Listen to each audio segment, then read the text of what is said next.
Well, the Owyhee Dam is a gravity arch dam. It has over 500,000 yards of concrete. It stores 1,120,000 acre-feet of water. Services 3 different organizations, the old Owyhee Ditch Improvement District, South Border Control, and the Owyhee Irrigation District. That services a total of 125,000 acres. And normally, with normal conditions, it would supply 2 years' water supply.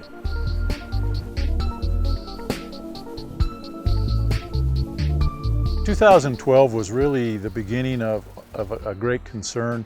Our snowpack season was short, our runoff was greatly reduced. However, we had carried over reservoir storage from the previous year, so we drafted heavily upon that. Then 2013, again, a very reduced snowpack year. Again, we drew heavily upon our reservoir storage that we had carried over. And in the beginning of 14, the growers really received a reduced allotment to their farm operations, and again in 15. And never in the project history have we had 3 consecutive reduced allotment years to the growers where they got only 1/3 of their water compared to their full amount. And that's really been difficult for them.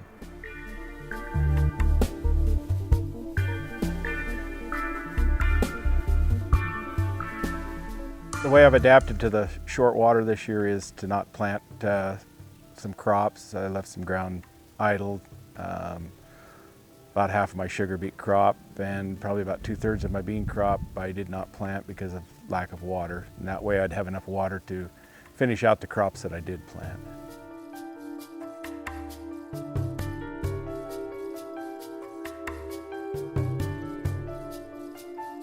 As we sit here on July 14th looking at this cornfield, there's a couple things that really jump out at me. And first of all is the old adage of knee high by the 4th of July, being on your way to a successful corn crop, has really gone by the wayside.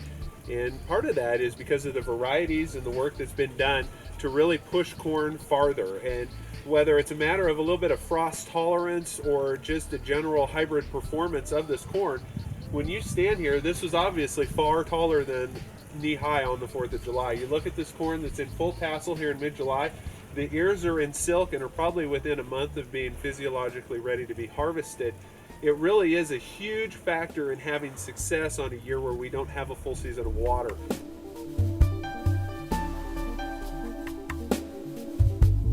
This year really demonstrated the importance of water conservation and restoration projects around the state, and communities have been undertaking them for a number of years, not just because of drought, but they really paid dividends this year. So we're standing here at a system that was recently installed by the Vale Oregon Irrigation District that has really enabled the district to do a much more efficient job of delivering water. The one thing that really makes this new system advantageous to both the district and the producers are the rotary screens that have been installed in front. And the rotary screens do a fantastic job of removing debris and making sure that the water that flows into the lines remains clean. Another neat aspect of this particular design is that it has solar panels running the screen. So they did not have to bring electricity to this site to install this screening system. They were able to make it all self-contained right here. From here, it stretches out into a series of buried pipe, and it goes throughout, and it covers the same amount of area that the open ditch did before, but the difference is it delivers pressurized water as it is gravity fed down through the buried lines to the farmer's field. So traditionally, an open ditch would have had the disadvantages of water loss of an open ditch. It increased weed habitat, management issues with debris blowing into the ditch, and when a grower wanted to pressurize that water, he had to do that electronically. He had to put in a pump, a diesel pump, electric pump. He had to pressurize that water himself. Now with the buried line, they deliver pressurized water to the grower. So he has pressurized water from the moment he opens up the valve, and that has provided a huge set of advantages.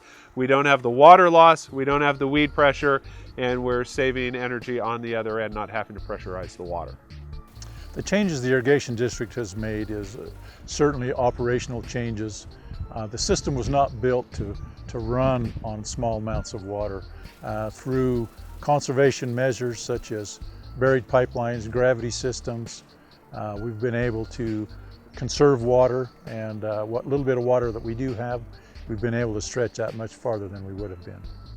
With today's technology and the ability for automated sites to sit there and make water adjustments on an automatic level, where before they were manual, somebody personally had to be there, make that change on that gate or that diversion, and now that is programmed so that it provides water to the grower on a more efficient manner and more constant, which at the end of the year means that with that conserve effort, and it's not lost, that we probably get 2 to 3 weeks longer irrigation season because of those efficiencies.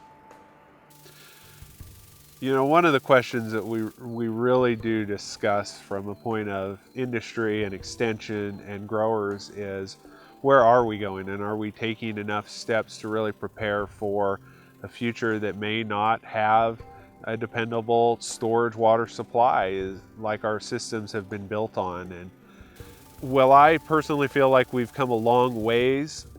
I think it's easy to recognize the work that we still have to do in this valley as far as preparing for the potential for having a reduced surface water storage supply on a more consistent basis.